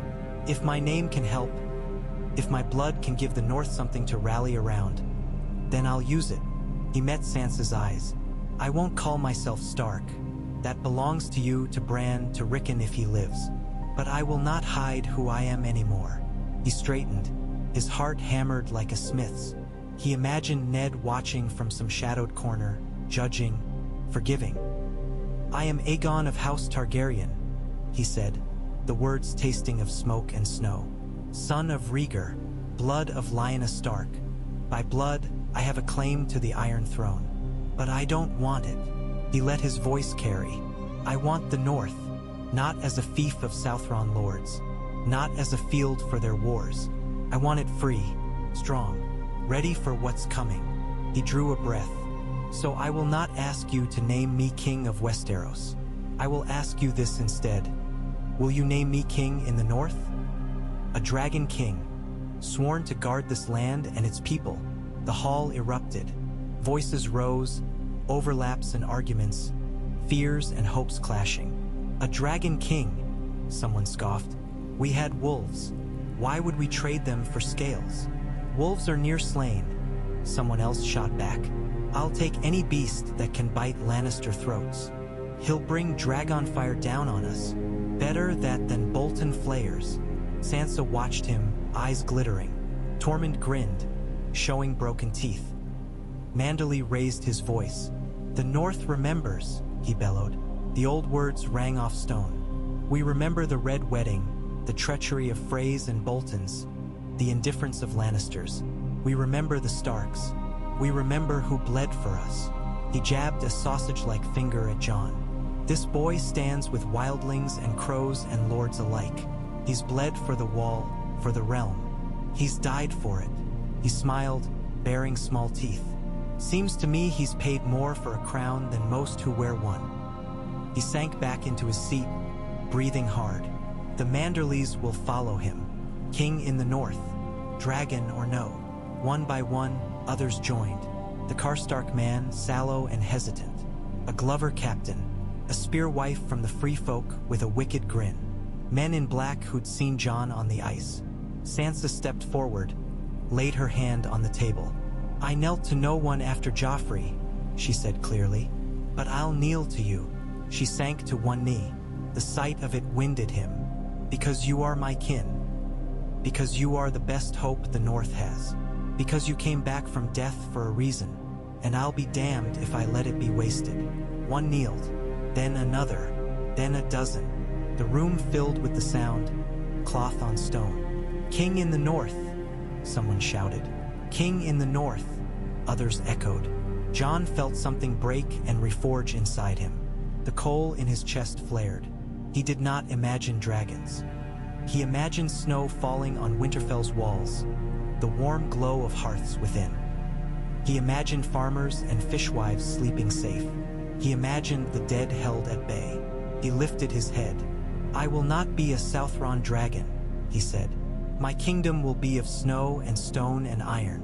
We will not burn cities. We will not break the weak. Our fire will be for the dead alone. He thought of the banner he'd seen in a half-remembered dream once. A direwolf and a dragon entwined, silver on gray, eyes red and black both. He would have it made. We will be a dragon kingdom of the north, he said, tasting the words. Where wolves wear scales and dragons wear fur, where ice and fire meet. The hall roared. Jon Aegon stood, the echoes swelling around him, and knew that whatever came next would be more than bastardy and black cloaks, more than simple vows. It would be a crown of winter and fire, forged in death and chosen in life. Word traveled fast. Ravens flew from the Wall and Winterfell and White Harbor, black wings beating against gray skies, carrying tidings to every crooked tower and smoky hall. In the south, Cersei Lannister read a report from the north and laughed, wine spilling down her chin. A bastard prince, she said, amused. How delightful. Let them freeze under their dragon banners. The more they war among themselves, the less time they have to trouble us. Qyburn, at her elbow, smiled his small, secret smile. There are other interpretations, Your Grace. Some might say a Targaryen with northern support is a threat. Not to me, she said, swirling the wine. Let him call himself King of the Snowmen. I have a real crown. In the Riverlands, a Fry Lord cursed and ordered more leeches burned. In the Iron Islands, Euron Greyjoy laughed and spoke of dragons and krakens. In Old Town, maesters frowned over dusty tomes that spoke of dragons born in winter. And across the narrow sea, in the Great Pyramid of Meereen, Daenerys Targaryen listened as a pale, clever man read her the message in his even, amused voice. Aegon Targaryen, Tyrion Lannister said. King in the north. Dragon of winter, some are calling him. His mismatched eyes flicked up. Charming. You have a relative, Your Grace. One you didn't know about. Daenerys sat very still. Sunlight pouring through the high windows painted her hair silver and gold. Drogon lay coiled on the terrace beyond, his great black head resting on folded wings, eyes half-lidded. They say the last of my house was me, she said. Her voice was quiet. My brother Viserys used to tell me that, until he died. It appears he was mistaken, Tyrion said. Unless your father was more tired in his last years than anyone realized. His mouth quirked. Rhaegar and Lyanna Stark. Now there's a love song the singers will be chewing on for decades. She was promised to Robert Baratheon, Dany said. He started a war for her. He called my family monsters for taking her. So the story goes, Tyrion agreed. On the other hand, men will call any tale that doesn't end with them happy a monstrosity. Daenerys stood, restless. She walked to the terrace, feeling Drogon's warmth radiate even from a distance. He cracked one eye as she approached, pupil a narrow slit, smoke curling from his nostrils. My brother loved to talk of Rhaegar, she murmured. How noble he was, how good. He didn't speak of a son beyond those murdered in King's Landing. Knowledge is a slippery thing, Tyrion said. He'd followed her, cup in hand. Easier to lose than to keep. Ned Stark had reason to hide the boy, if he knew of him. Robert would have killed any dragonling he could get his hands on, as he did your niece and nephew. Dany's jaw clenched. The old wound throbbed even now. So he lives, she said. This Aegon, in the north, calling himself king. In the north only, Tyrion said. For now, he has the Starks behind him. Some of them, at least, and wildlings if the reports are true. That's not insignificant. Dany looked at Drogon. His wing shifted lazily. The sky beyond was a clear blue, gulls wheeling. When my ancestors came to Westeros, she said slowly, they conquered with fire and fear. They bent the kingdoms to their will. They ended an age of war and bloodshed, yes, but they began another. I've told myself I will be different, that I will break the wheel, not rebuild it. You have, Tyrion said. In many ways, you freed slaves. You tried to build something new in Meereen, for all that it resisted you like a mule. His mouth twisted wryly. Now you want the same for Westeros. I do, she said, but what will they see? A foreign queen with dragons and a claim to a throne they barely remember fondly. They will fear me. They will hate me. Unless, she trailed off. Unless you come with more than dragons, Tyrion supplied.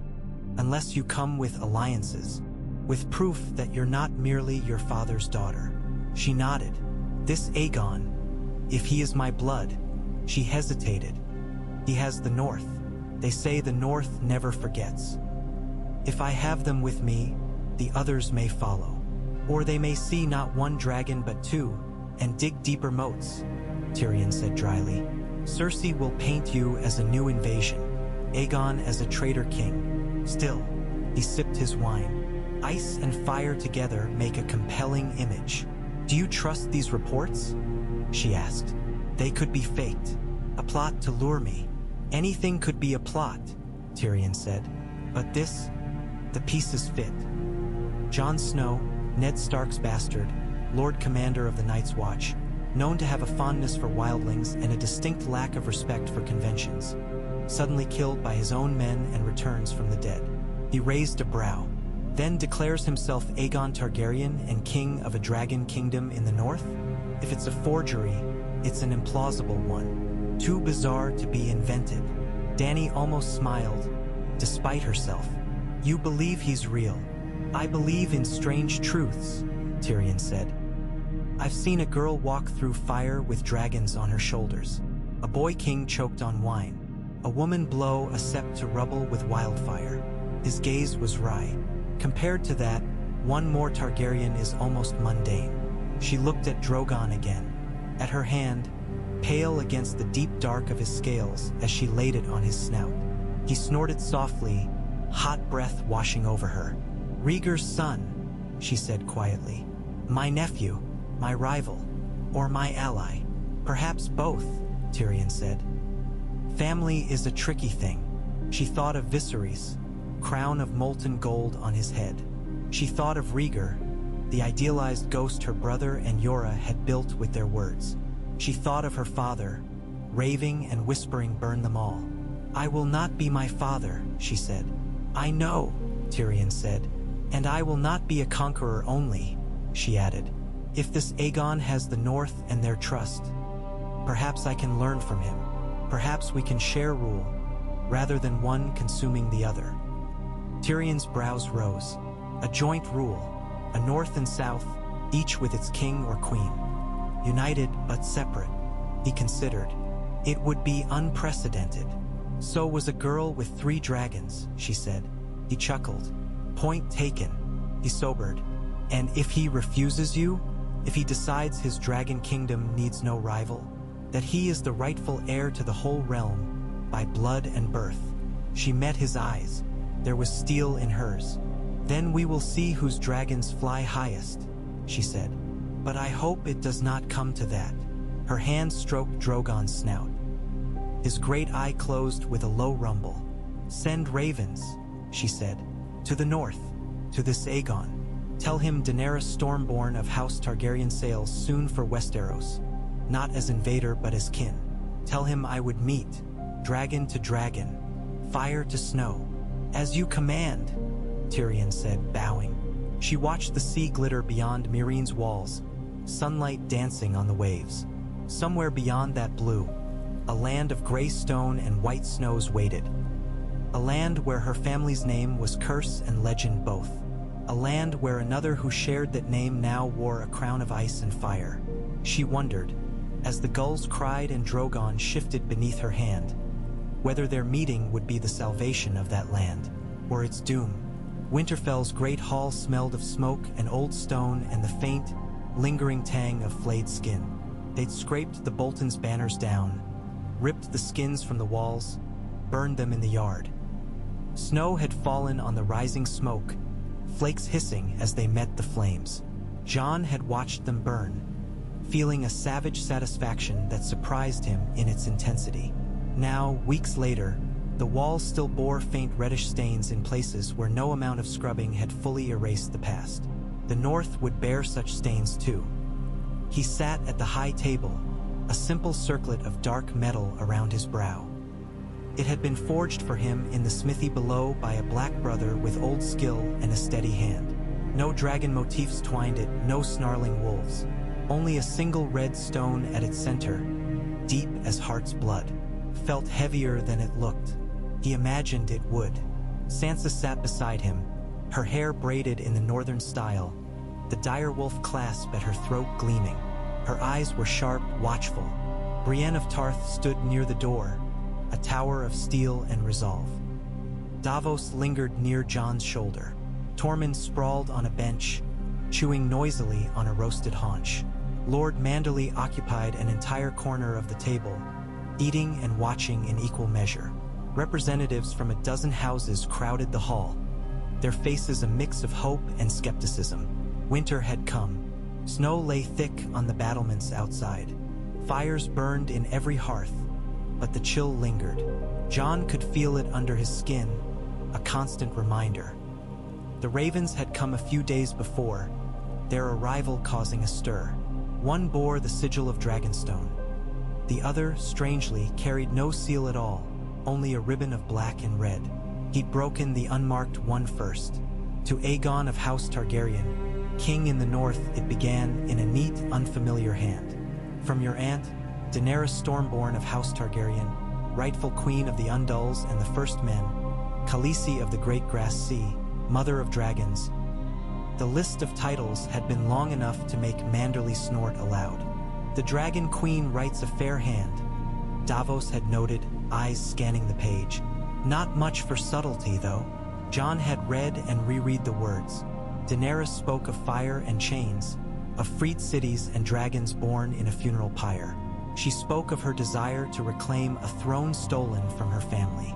She spoke, almost cautiously, of the news she'd received, that Rhaegar's son lived, ruling in the north. I did not know of you, she wrote, and I will not lie and say your existence does not complicate what I had thought simple. But blood is blood. We are kin, and our house's words were never, in truth, fire and blood alone. They were questions of what to do with that fire. I would not make war on my kin if it can be helped. I would meet with you, to speak as dragons, to speak as Starks. Jon had traced the words with a calloused finger. He'd imagined her pen moving. He'd imagined her in a foreign city, sun beating down, dragons wheeling in a bright sky. A queen, he'd said aloud, with dragons. 3 of them, if rumors hold, Davos said. Big as hills, some say. Big as castles, others. Best discount such talk. But even half is no small thing. Sansa had leaned over the table, reading. She offers alliance, she'd said slowly. Of a sort. Talks of shared rule. Shared blood. She wants your support, Davos said. Your recognition. Your legions at her back when she marches south. She wants the Iron Throne, Jon said. I don't. He'd set the letter down. But I might want her dragons. Sansa had frowned. You would trust her? A Targaryen with dragons? You've heard the tales. I have, Jon said. I've also heard tales of Starks who never bent, and where that got them. And of Targaryens who were mad and those who were wise. Aemon was wise. Rhaegar, we don't know. Only songs and ashes remain. You'd bring Dragonfire to the north, Manderley had grumbled around a mouthful of fish. Our snows will melt. We bring dragons or we face the dead without them, Jon said. And I'd take any fire against those cold things. That had ended the argument for then. Now he held the other letter, the one from Dragonstone. It bore no signature but spoke of lands and numbers, of ships departing Meereen, of Unsullied and Dothraki. It confirmed the rumors. The Dragon Queen sailed for Westeros, her 3 dragons flying overhead. They'll come here, Sansa said, if you invite them. Jon looked at the hall, at the carved direwolves, at the faint stains, at the men and women who'd cried king in the north until their throats were raw. He thought of dragons roaring. Over these stones, of fire washing over snow. He thought, too, of the wall and of blue eyes in the dark. I will meet her, he said, on the coast. Away from the heart, for now. You shouldn't go alone, Sansa said immediately. I won't, Jon said. Davos will come. Perhaps you. She lifted her chin. If she wants to know the North, she should see who holds it. And Tormund should come, Davos added wryly. If she can stomach him, she's worth the trouble. Tormund grinned, teeth glinting. So it was decided. They rowed to White Harbor first, then took a ship along the jagged, ice-fringed coast. Jon had never been comfortable with water beneath him. He trusted a good horse and his own legs, not a piece of wood tossed by waves. But the dragons would not land in White Harbor's cramped streets. They needed open sky and flat ground. The meeting place was chosen, an empty stretch of shore where gray cliffs met the surging sea, the wind whipping salt into their faces. Snow lay in patches, stubbornly clinging to rock. The sky overhead was a low lid of cloud, threatening more. Jon stood with Sansa, Davos, Tormund, a handful of northern guards, and a larger handful of skeptics. His cloak snapped behind him, the fur-lined black and gray now fastened with a pin shaped like a dire wolf with dragon wings. She'll come? Sansa asked, squinting at the horizon. She said she would, Jon said. And if she breaks that word, we know something of her. A horn sounded, long and low. Jon turned. Ships appeared first, dark shapes on the water, sails filled with a wind that felt colder than the air around it. Banners snapped atop their masts. A red three-headed dragon on black. Dragons again after so long. Then a roar split the sky. Jon's head snapped up. His heart leapt and froze all at once. They came out of the clouds like streaks of shadow and fire. 3 vast shapes with wings wider than any hall's roof. One black as a midnight sky, one green as old bronze, one gold-white. Their scales caught what little light there was, reflecting it in hard glints. Their cries made the air vibrate. Men flinched. Some dropped to their knees. Tormund swore loudly, delighted. Sansa's hand tightened on Jon's arm. The largest dragon swooped low, wind from its wings staggering them. Its eyes, burning red, locked on Jon briefly. There was something uncomfortably aware in that gaze. It circled, then landed on a rocky outcrop with a crash that shook the stones. The other 2 followed, settling in a half-ring, watching. On the black's back, a figure clung. As the dragon folded its wings, she slid down its side, boots finding purchase on scale and rock. She landed lightly, cloak whipping.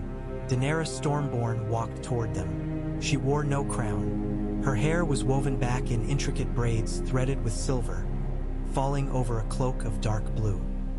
Her dress was practical for travel, fitted and layered.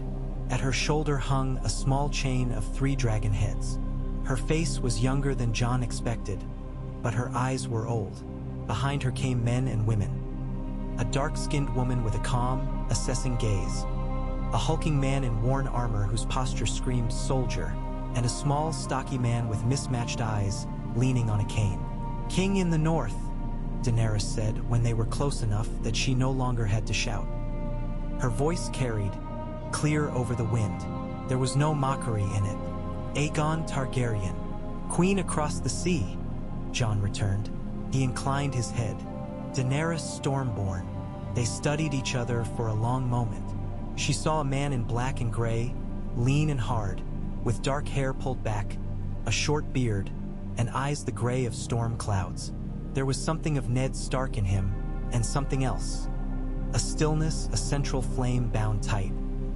He saw a woman with hair pale as new snow and eyes the color of the sea before a storm. There was neither madness nor cruelty in them, not at first glance. There was steel and grief and something like stubborn hope. "This is my sister," Jon said. "Sansa Stark of Winterfell." "Lady Stark," Daenerys said, inclining her head. "Your Grace," Sansa replied. Her tone was cool, but not unfriendly. "My advisors," Daenerys continued. "Missandei of Noth, Grey Worm, commander of the Unsullied. And Tyrion Lannister." Her mouth twitched faintly. "You may have heard of him." Davos's brows shot up. "That we have," he said. Hard not to, with all the trouble he caused. Tyrion smiled sardonically. I try. You drank my brother's wine and killed my father's, Sansa said, eyes narrow. And saved your life in King's Landing, Tyrion said mildly. We are none of us what we were, Lady Stark. Jon raised a hand. We're here to talk of the future, not the past. Daenerys nodded. Agreed.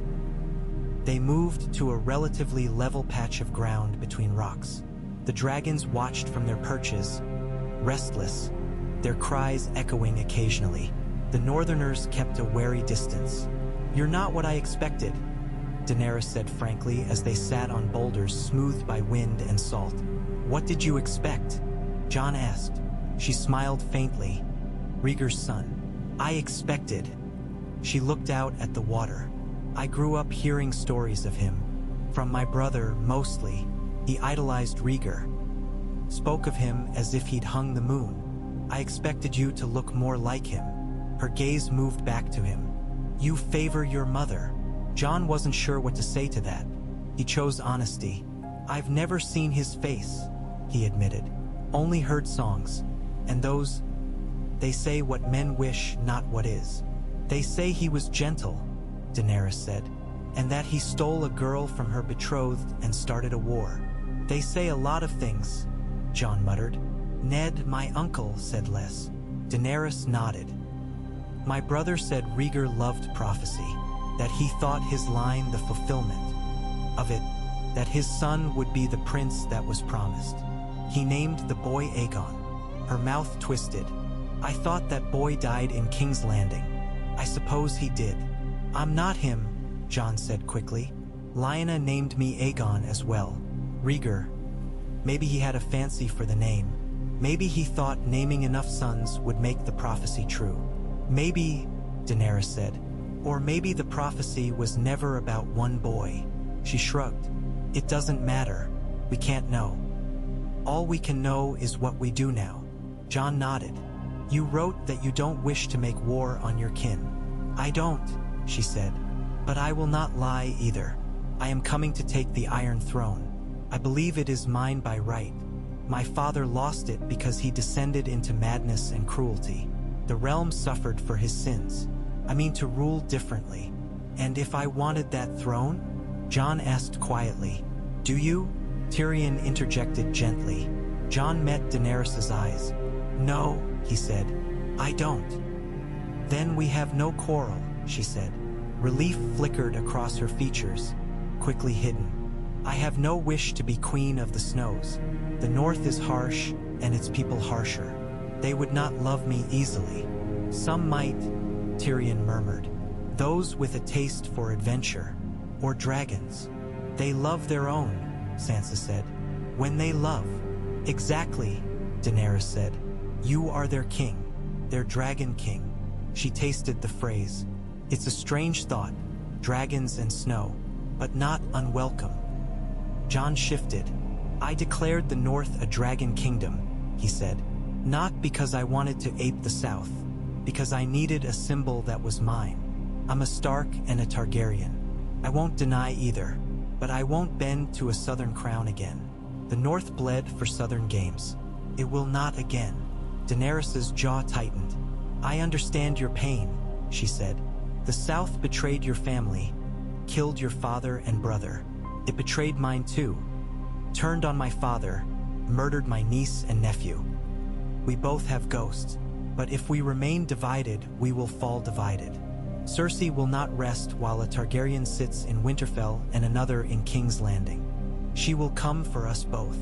And the dead, Jon said. You haven't seen them. I fought them. They don't care whose banner you fly. They care that you breathe. Daenerys glanced at Tyrion. He nodded, grim. We've had reports, he said. From the north. From men who saw things they cannot explain. From priests who see white shadows in their fires. From Old Town. There's talk of winter like none in living memory. He shrugged. I am a small man with a taste for large truths. But even I can tell something is coming. My dragons can melt ice, Daenerys said. A small, fierce smile. Let these dead things come. I will burn them. You'll need to, Jon said. The wall won't hold forever. We have dragonglass, yes. We have a few men. We have some wildlings who know the terrain. We don't have enough. Not for an army of the dead. So you propose an alliance, Daenerys said. I do, Jon said. He took a breath. I will recognize your claim to the Iron Throne. Publicly, I will not contest it. The North will not march against you. We will trade, send men south when the dead are dealt with. In return, you will recognize my crown in the North. You will treat my kingdom as separate, allied, not subordinate. And you will bring your dragons north to fight with us against the dead. Tyrion whistled softly. You offer much, ask much. It's not so much, Sansa said. We ask to be left alone, mostly. Daenerys studied Jon's face. You would give up your claim to the throne your father died for. Your aunt's husband started a war for, just like that. It was never my throne, Jon said. It was Rhaegar's, then Viserys. Your birthright. Mine is here. He gestured to the snow-dusted cliffs. I didn't ask for it, but it came to me. I won't abandon it. The North needs a king it can trust. I think I'm that for now. You would be content ruling snow and stone while I sit in a chair of swords, Daenerys mused. I'd be content if my people live, Jon said bluntly. You want the game. I'm tired of it. If we can both have what we want without burning the world, I'd count that a victory.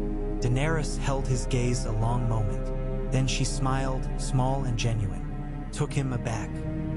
It took Sansa aback too. Her eyes widened slightly. You speak like no one I've met in Essos, Daenerys said. There, every ruler wanted more. More cities, more gold, more titles. You're the first king I've met who seems burdened by the one he has. Kingship is a burden, Tyrion said. Just as queenship is. Jon huffed a quiet laugh. If I could give it to someone else I trusted, I would, he said. But I look around and see children or monsters. Welcome to the club, Daenerys said dryly. Then she sobered. I will consider your proposal. You can't, Tyrion began. She held up a hand. I will consider it, she repeated. I do not have to decide now. Winter is not at my door yet.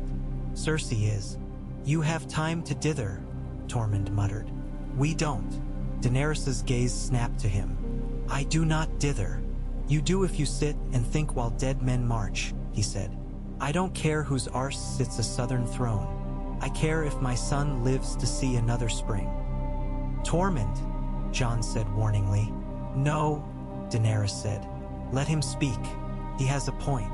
She looked at Jon again. I don't know how much I believe of these dead, she admitted.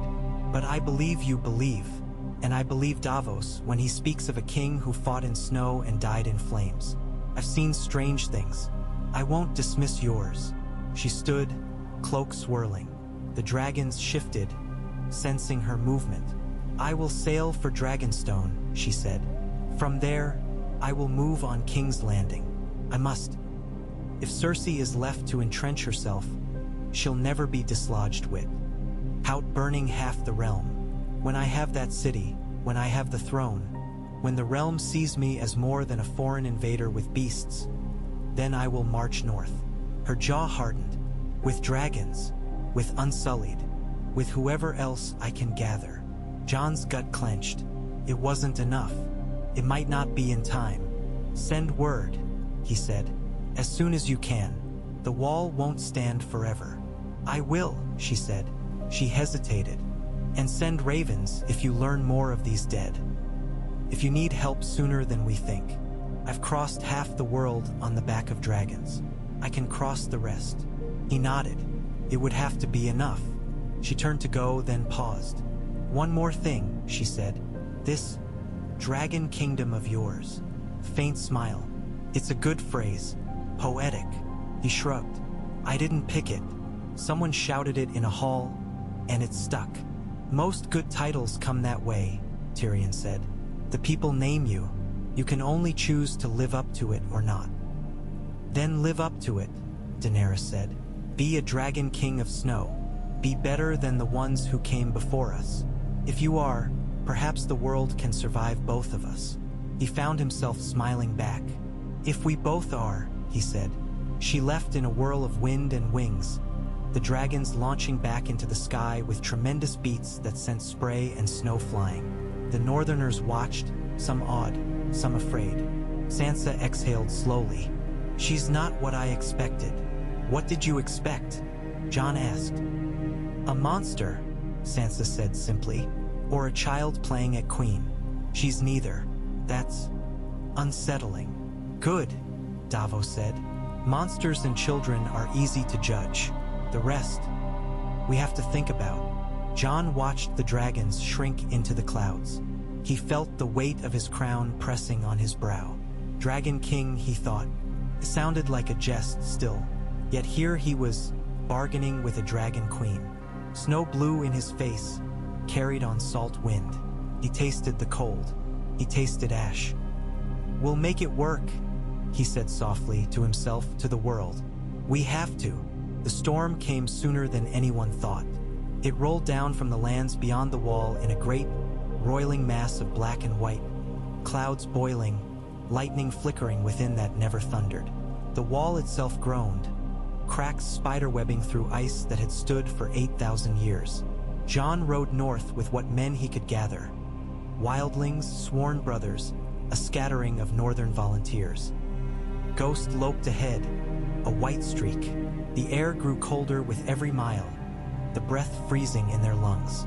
He felt the dead before he saw them, a wrongness in the air, a stillness between heartbeats. Then they crested a ridge and saw it, an army of pale shapes stretching to the horizon, moving with grim, relentless purpose. At their head rode figures on dead horses, eyes like chips of frozen sky. Above them wheeled something vast and terrible, a dragon. An undead dragon, its wings ragged, holes through which the stormlight showed, its eyes a cold, unnatural blue. Viserion, Jon whispered, his heart clenched. She lost one.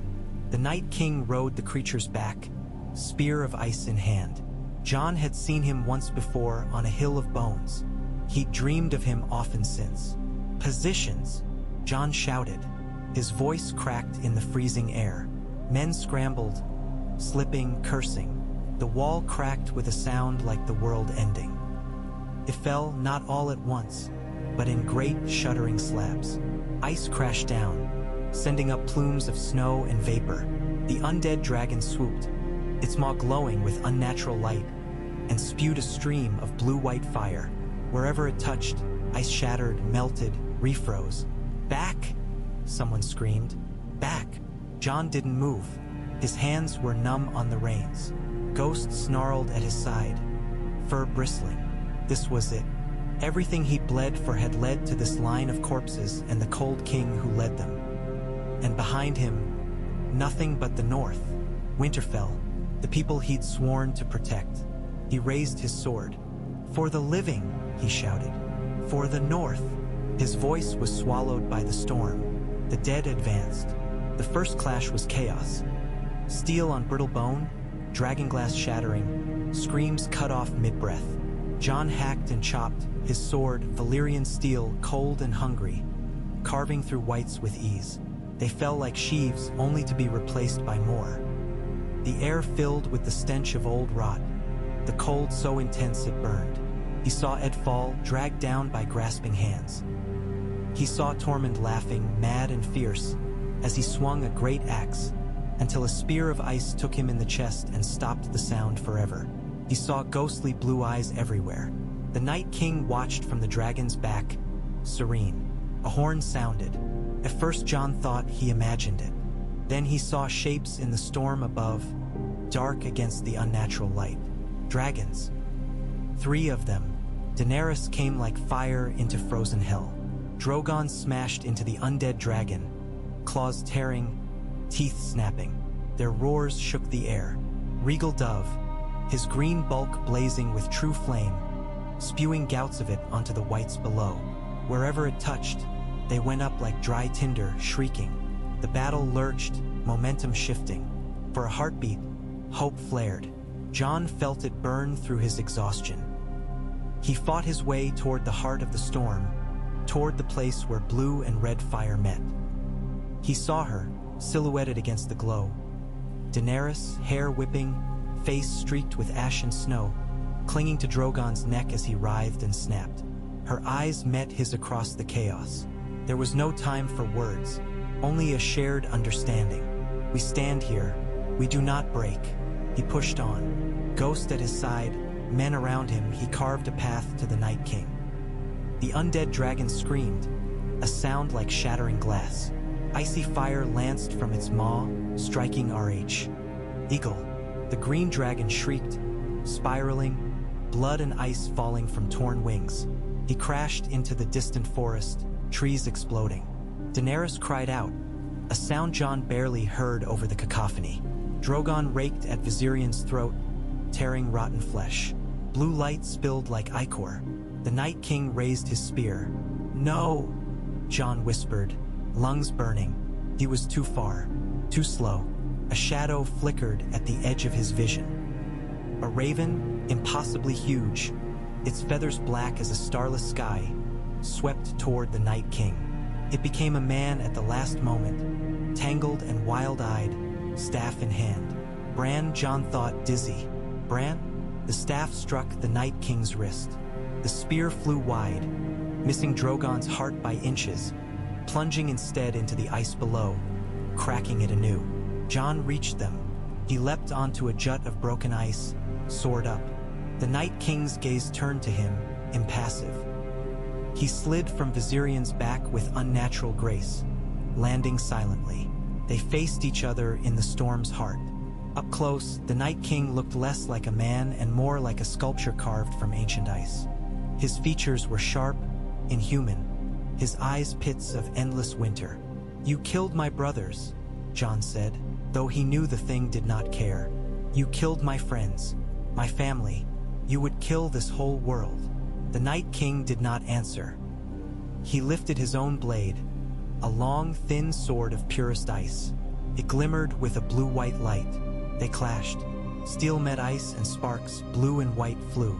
The impact rattled Jon's bones. The Night King moved with frightening speed, his strokes precise and inexorable. Jon's muscles screamed as he parried, dodged, struck. He was not Rhaegar. He was not Arthur Dayne. He was a bastard boy from Winterfell who'd learned to fight in a northern yard. But he had fought wights and wildlings, Thens and Thorn, and he died once already. He refused to die again. The dead swirled around them like a tide. Ghost leapt at a white walker, teeth closing on brittle bone. Dragonglass daggers flashed. Men fell. Daenerys raked fire through the ranks of the dead, carving a burning pathway toward Jon. Drogon roared, flame pouring from his jaws. Now! Someone shouted. It might have been Davos. It might have been Bran. The world narrowed to the Night King's pale sword and those empty eyes. Jon feinted left, then brought his blade down with all his strength. The Night King parried, their blades locking. For a brief, eternal heartbeat they strained against each other, close enough that Jon could see frost forming on his own hair. I am not your song, Jon hissed. I am mine. He slipped his blade, dropped it, caught the Night King's wrist instead. Surprise flickered in the blue eyes. Jon drove forward, their bodies colliding. He felt cold like he had never known, searing through him. Now! Bran shouted again somewhere. Fire fell. Daenerys' scream was a battle cry, and Drogon's answered it. They opened their mouths and poured everything they had left onto the two figures struggling in the snow. White-hot dragon fire, red and gold, consuming. Jon saw the flame coming. He had a heartbeat to think, so this is how I die after all. Fire, not ice. Then it hit. Heat. Unimaginable, annihilated sensation. He felt himself burning, flesh and bone. The cold in him and the coal both igniting. He felt the Night King freezing harder, resisting, then cracking. Light swallowed him. When it cleared, there was nothing where they'd been but a glassy, melted pit in the ice. Shards of something like crystal lay within, steaming. The dead around them stuttered, faltered, then collapsed as if strings had been cut. Silence fell like a hammer. Daenerys slid from Drogon's back, stumbling, face white. "Jon," she breathed hoarse. "Jon." She reached the edge of the pit, heat still radiating. Tears streaked clean lines through the ash on her cheeks. "He can't be gone," she whispered. "He can't. Not after." Something moved. From the center of the melted ice, a figure rose slowly, utterly aflame. For a horrifying moment, Daenerys thought it was the Night King reborn in fire. Then the flames guttered. Steam billowed. A man stepped forward, naked as a newborn babe, skin reddened, hair singed to black stubble. His eyes were gray. He stumbled. Daenerys rushed forward, shrugging off her cloak to throw around his shoulders. His skin seared her hands, but she didn't flinch. "Jon," she said desperately. "Jon, look at me." His eyes focused slowly. He blinked. Recognition flared. "Daenerys," he croaked. His voice was raw. "Did we? The dead," she said, breath hitching. They're falling. You killed him," she swallowed. "Or both of us did." He looked around, dazed. Whites lay still as broken dolls. The White Walkers had shattered. The storm itself seemed to be thinning, the unnatural darkness receding, real clouds reasserting themselves. "I thought I killed myself too," he said weakly. "Again." She laughed, wild and half hysterical. "You stubborn man. Death doesn't want you. Neither do gods or prophecies." She grabbed his face, heedless of lingering heat. "The world does, though. The North does. And I."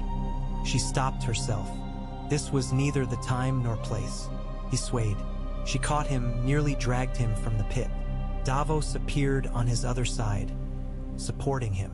Bran watched from a short distance, eyes dilated, as if he'd seen more than anyone in that conflagration. "You burned," Davos said, voice shaken. "Never seen anything like it." "I froze," Jon muttered, "then burned." He smiled weakly. "Seems fitting." As they moved away from the heart of the battle, Jon glanced back. In the pit, the shards of ice that had been the Night King melted further, sinking into water that hissed and steamed, then stilled. "Is it over?" he asked Bran. "For now," Bran said quietly. His voice was deeper than Jon remembered, though he'd barely grown. "The one who made him is gone. The magic that bound him is broken. There will still be things in the dark. There always are. But the great winter that was meant to end everything is ended." Jon exhaled. He felt suddenly, profoundly tired. He looked at Daenerys. Her hair had come loose, wild around her face. Her eyes were luminous. She'd burned thousands of whites to ash, lost one dragon, nearly lost him. "You came," he said. "Of course I did," she replied. "I said I would." He smiled, small and genuine. "Thank you." "Don't thank me yet," she said. "We still have a mad queen to deal with, and a realm to convince that 2 dragon monarchs won't burn it to the ground." "We won't," Jon said. He believed it. The fire that had consumed him had burned away something old, left something new. "We're not our parents." "No," Daenerys said. "We're not." She squeezed his arm once, then let go. Her hand had left a faint print on his skin. He rubbed at it absently. The survivors gathered. Wildlings, northerners, a few scattered brothers. They stood amid melted ice and piles of bones, shivering, staring at where the wall had cracked and fallen. "What now, King?" Tormund would have asked, if he were still alive. Jon thought the question anyway. Now he thought, "We live, we build." He looked at Daenerys, at Bran, at Ghost limping but alive, at Davos grimmer than ever, at the men and women who still stood. "Now we make it worth it," he said aloud. In the years that followed, bards sang of the battle at the Broken Wall and the Dragon King of the North who burned and did not die. Their songs were wrong in details, as songs always are. They made Jon taller, Daenerys more beautiful, the Night King more monstrous, the dragons bigger. They simplified the politics too. In truth, the realm did not simply accept two dragon monarchs. There were rebellions, plots, mutinies. Tyrell roses tried to regrow in burned soil. Lannister lions hissed and spat from shadows. Greyjoy krakens raided until their last ship sank. Jon and Daenerys met them with a mixture of fire and forgiveness, of northern bluntness and Essosi cunning. They clashed, sometimes over methods. Jon balked at burning. Daenerys chafed at his reluctance to make examples. They argued in halls and tents, their voices raised, their words cutting. But when the dead rose anywhere, and sometimes they did in small pockets, echoes of a winter not fully forgotten, they flew together, dragons back to back, burning the cold. The north remained a dragon kingdom, its banner a direwolf with wings, its lords as stubborn as ever. They grumbled about southern entanglements, about dragon flames scorching their fields, about queenly decrees from distant King's Landing. Jon held assemblies in Winterfell's Great Hall, listening to farmers and knights alike, remembering Ned's lessons. He walked the walls in snowstorms, cloaks snapping, ghost at his heels. Children with dark hair and gray eyes, some with streaks of silver, chased each other in the courtyard, arguing over whether they were wolves or dragons today. Daenerys visited often, sometimes in state, sometimes disguised, wrapped in northern furs. The cold bit her, but she bore it. She learned to ride in snow. She learned to drink hot spiced ale, to appreciate the stark beauty of frost on bare branches. "You've made them love you?" Jon told her once, watching girls giggle as she petted their shaggy mountain pony. "They respect me," she corrected. "They tolerate me because they love you. They'll love you when you stop burning their hammocks," he said dryly. She had laughed, breath pluming. "I'll consider it." In the south, King's Landing slowly changed. The Red Keep's dragon skulls were brought out of dusty cellars and hung in a new hall, not as threats but as history. The Iron Throne remained, but its edges were filed, some swords removed. Daenerys sometimes sat on a plainer chair beside it, when hearing petitions, to remind herself and others that a queen need not always sit in blades. Tyrion advised, drank somewhat less, married once and then again. Sansa ruled Winterfell in Jon's absences, more often than not. She never wore a crown, but if any asked who truly ran the north, most would say the lady with a knowing smirk. Bran disappeared into the woods often, mind slipping into birds and wolves. When men came scurrying with news of strange dreams and glimpses, Jon shrugged. "That's my brother," he'd say. "Ignore him, or don't. He likes it when you don't." The maesters of Old Town wrote treatises on dragonglass and the physiology of reanimated corpses. The faith of the Seven held councils on miracles. The Red Priests argued whether Jon or Daenerys or both together had been the promised one. Jon didn't care. Prophecies had done enough harm.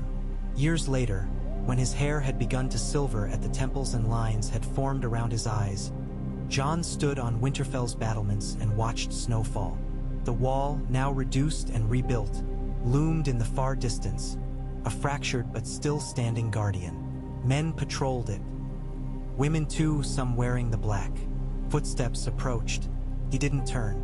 "You look like him," Sansa said, coming to stand beside him. "In moments like this." "Who?"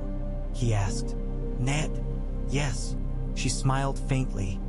He used to stand just so, hands on the parapet, brow furrowed, as if he could see storms weeks away and was already worrying what to do. "I do that," Jon admitted. "Think of storms. Worry. You always did," she said. "Even as a boy." He glanced at her. Her hair was threaded with white now, but her beauty had only sharpened. She wore a cloak of direwolf fur, the clasp at her throat a fine green stone shaped like a leaf, a GI. FT from the Manderleys when they joined stubbornly but firmly. "Do you regret it?" he asked. "Making me king, supporting this dragon folly." She snorted softly. "I've regretted many things," she said. "Marrying Joffrey, trusting Littlefinger, letting Arya teach the younger ones her tricks." A smile. "But not that. You gave them someone to gather around, something to believe in." more than a Stark or a Targaryen. An idea. What idea? He asked, genuinely curious. That a king might bleed for them, she said simply. That he might die and come back and still care about the state of their roofs. She bumped his shoulder lightly. That he might worry about storms. He huffed a laugh. Below them, in the yard, children played. One boy, his hair a wild mix of dark and silver, swung a wooden sword at another girl with snowflakes caught in her lashes. A little white pup chased them, yipping. "Father!" A smaller voice called. Jon turned. A girl of about 7 ran toward the steps, cheeks pink, eyes startlingly violet. Her hair was black, braided back neatly. She skidded on the snow, recovered, glared at it as if it had offended her. "Yes," Jon called down. "Mother says supper will get cold if you brood much longer," she shouted. Her tone was imperious. Her smile was pure mischief.